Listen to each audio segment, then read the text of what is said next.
नमस्कार दोस्तों, मैं रविंद्र आपका बहुत बहुत स्वागत करता हूं हमारे YouTube चैनल इंडियन रोजगार में। दोस्तों, ये हमारा जीके क्रैश कोर्स का लेक्चर 2 है। इसमें मैं आपको बंदरगाह कराऊंगा, पूरी डिटेल में सारे भारत के मुख्य बंदरगाह बताऊंगा। साथ ही आपको कुछ महत्वपूर्ण बातें भी बताऊंगा जो कि आपके Indian navy, MR, SSR, AA, air force, Y group और कोस्ट गार्ड के लिए बहुत ही महत्वपूर्ण है। शुरू से लेकर लास्ट तक इस वीडियो को देखते रहेगा। पूरा जो है बंदरगाह का टॉपिक इस वीडियो में आपको कवर करवा दूंगा और एक क्वेश्चन दोस्तों इससे आपका डेफिनेटली पूछा जाएगा। तो बात करते हैं दोस्तों बंदरगाह की। बंदरगाह को इंग्लिश में हम क्या कहते हैं? पोर्ट कहते हैं दोस्तों। पोर्ट, जहां पर शिप ठहरती हैं, जहां पर दोस्तों शिप से सामान उतारा जाता है, चढ़ाया जाता है, उसे हम कहते हैं पोर्ट यानी बंदरगाह।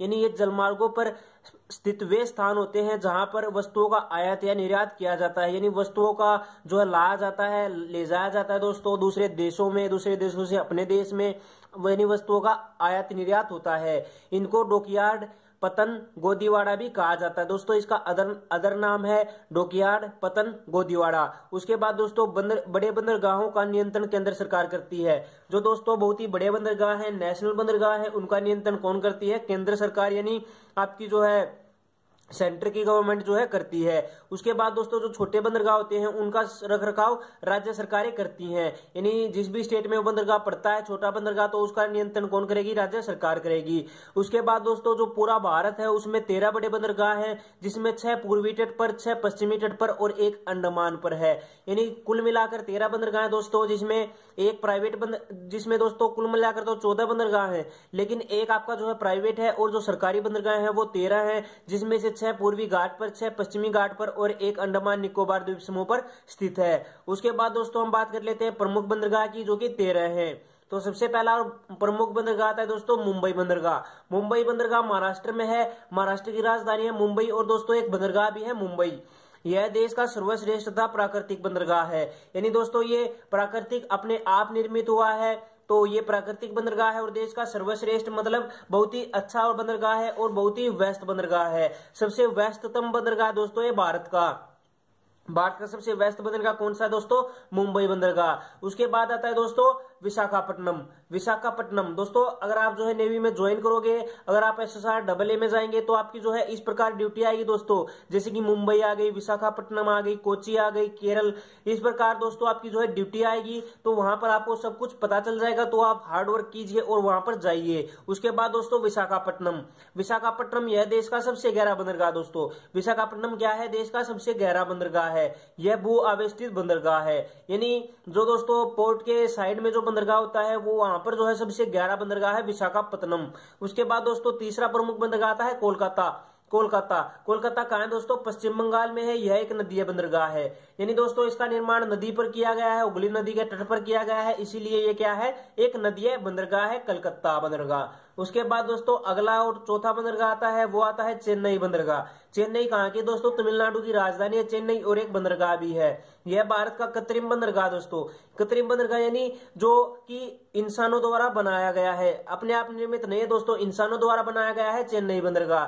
दोस्तों इसका तट जो है मेरीना तट बीच, यानी जो मेरीना बीच है वो इसी बंदरगाह का तट है और ये भारत का सबसे लंबा तट है। यह सभी मौसमों में कार्यरत रहता है। यानी दोस्तों कई बार जो होता है मौसम खराब हो जाने के बाद बंदरगाह पर जो है काम ठप हो जाता है, लेकिन इस बंदरगाह पर दोस्तों सभी मौसमों में कार्य चलता रहता है। यानी चेन्नई बंदरगाह पर हर मौसम में जो है कार्यरत रहता है। उसके बाद दोस्तों आता है हमारा कांडला बंदरगाह दोस्तों गुजरात में स्थित है, गुजरात में, और यह एक ज्वारीय बंदरगाह है। कांडला बंदरगाह कहाँ स्थित है दोस्तों? गुजरात में, और यह एक ज्वारीय बंदरगाह है। तो दोस्तों वीडियो अच्छी लग रही हो तो लाइक कर दीजिएगा, शेयर कर दीजिएगा, साथ ही चैनल को सब्सक्राइब नहीं किया तो सब्सक्राइब भी कर लीजिएगा।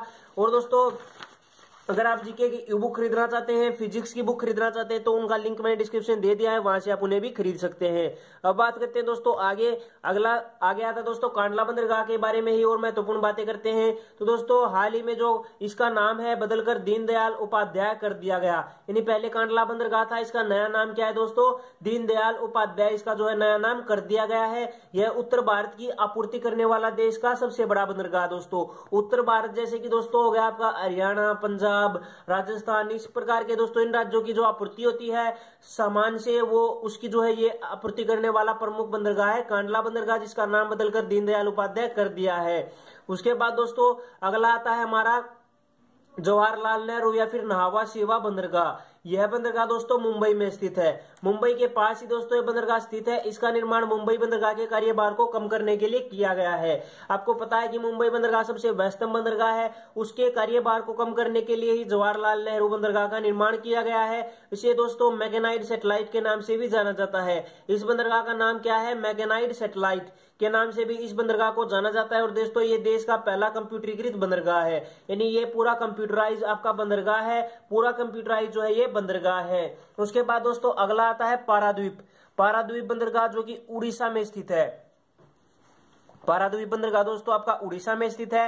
हाल ही में इसे देश के नाम समर्पित किया गया। इसे स्पेशल इकोनॉमिकल जोन यानी SEZ के रूप में विकसित किया गया है।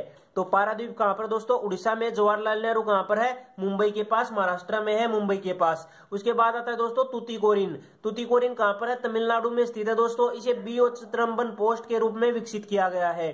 कहां पर है दोस्तों? तमिलनाडु में है। इसे BO चिदंबरम पोस्ट के रूप में विकसित किया गया है। अगला बंदरगाह दोस्तों कोचिन। कोचिन बंदरगाह दोस्तों केरल में है और यहाँ पर नौसेना का अड्डा जो है स्थापित किया गया है। नौसेना का अड्डा स्थापित किया दोस्तों कोचिन, केरल में जो है कोचिन बंदरगाह स्थित है। उसके बाद दोस्तों अगला आता है न्यू मंगलोर। न्यू मंगलोर दोस्तों कहां पर है? गोवा में स्थित है। गोवा में स्थित है और देश का सर्वाधिक विकास करने वाला बंदरगाह भी बन गया है न्यू मंगलोर। उसके बाद दोस्तों दाहोंज। दाहोंज बंदरगाह कहां पर स्थित है दोस्तों? गुजरात में है। कांडला और दाहोंज कहां पर है? गुजरात में है। यह देश का पहला रसायन बंदरगाह है। देश का पहला रसायन बंदरगाह दोस्तों कौन सा? दाहोंज। दाहोंज बंदरगाह देश का पहला रसायन बंदरगाह है। आगे बात करते हैं अगले और बंदरगाहों की। अगला बंदरगाह दोस्तों हमारे पास आता है पीपागांव। पीपागांव यह दोस्तों महाराष्ट्र में स्थित है। यह निजी क्षेत्र का बंदरगाह है।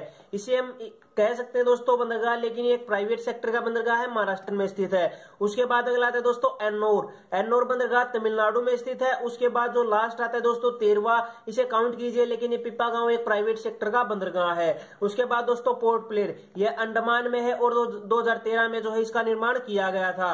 पोर्ट ब्लेयर कहां पर है दोस्तों? अंडमान में है। अंडमान निकोबार द्वीप समूह में आपका पोर्ट ब्लेयर बंदरगाह है। तो दोस्तों सारे के सारे बंदरगाह मैंने आपको करा दिए। टोटल 14 बंदरगाह है, जिसमें एक पीपागांव आपका प्राइवेट सेक्टर का है, बाकी 13 आपके जो है सरकारी सेक्टर के बंदरगाह हैं। तो इन्हें याद कर लीजिए दोस्तों। इनसे आपका क्वेश्चन बन सकता है कि पारादीप बंदरगाह को किस जोन के रूप में विकसित किया गया है? स्पेशल इकोनॉमिकल जोन के रूप में विकसित किया गया है। उसके बाद दोस्तों भारत का महत्वपूर्ण बंदरगाह कौन सा है?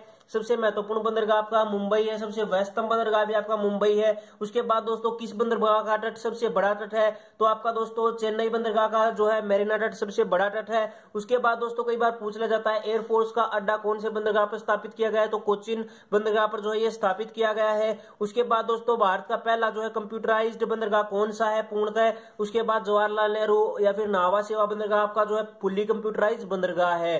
किसे मैकेनाइड सैटेलाइट के नाम से जाना जाता है? तो जवाहरलाल नेहरू या फिर नावा सेवा बंदरगाह को मैकेनाइड सैटेलाइट के नाम से भी जाना जाता है। तो इस प्रकार के क्वेश्चन दोस्तों आपसे पूछ लिए जा सकते हैं बंदरगाह के। तो पूरा बंदरगाह का टॉपिक दोस्तों मैंने आपको करवा दिया है डिटेल में। इससे आपके जो MCQ क्वेश्चन बनेंगे वो आप जो है आसानी से कर सकते हैं। तो दोस्तों पहले कंसेप्ट करते हैं, उसके बाद ही जो है हम उसके बेसिस पर क्वेश्चन करेंगे। तो क्वेश्चन तो आप बिल्कुल डेफिनेटली निकाल सकते हैं। वही बात होगी दोस्तों, पैसेज आपने पढ़ लिया तो क्वेश्चन भी आप जो है निकाल सकते हैं। दोस्तों वीडियो कैसी लग रही है लाइक कर दीजिए, शेयर कर दीजिए और अगर आपने चैनल को सब्सक्राइब नहीं किया तो सब्सक्राइब कर लीजिए और घंटी का आइकन दबा लीजिए, नोटिफिकेशन बेल को ऑन कर लीजिए ताकि आपको हमारी हर नई वीडियो के नोटिफिकेशन मिलते रहे। और दोस्तों अगर आप SSR AA या फिर X ग्रुप के लिए फिजिक्स की बुक तलाश रहे हैं तो हमने ई बुक बनाई है दोस्तों पार्ट 1, जिसमें आपके 7 चैप्टर करवाए हैं। उसका लिंक मैंने डिस्क्रिप्शन में दे दिया दोस्तों, वो भी आप जो है देख लीजिए। बहुत ही अच्छी बुक है और आपको बिल्कुल अकॉर्डिंग टू सिलेबस कराया गया है। उसके बाद दोस्तों जीके की बुक भी आप जो है खरीद लीजिए। ये सब कंटेंट उसमें दिया हुआ है। अगर आप जो है वीडियोज के माध्यम से नहीं पढ़ना चाहते और मैक्सिमम करना चाहते हैं अपने अकॉर्डिंग, तो आप जो है हमारी जीके की बुक भी खरीद सकते हैं। उसका भी लिंक मैंने डिस्क्रिप्शन में दिया हुआ है। तो दोनों बुक एक बार जरूर से चेक कीजिए दोस्तों। वीडियो को लाइक कर दीजिए, शेयर कर दीजिए, चैनल को सब्सक्राइब कर लीजिए और अनअकैडमी पर भी फॉलो कर लीजिए। वहां पर भी हम आपके लिए कोर्स लेकर आते रहते हैं। मिलते हैं एक और नई वीडियो में, तब तक के लिए जय हिंद, जय भारत।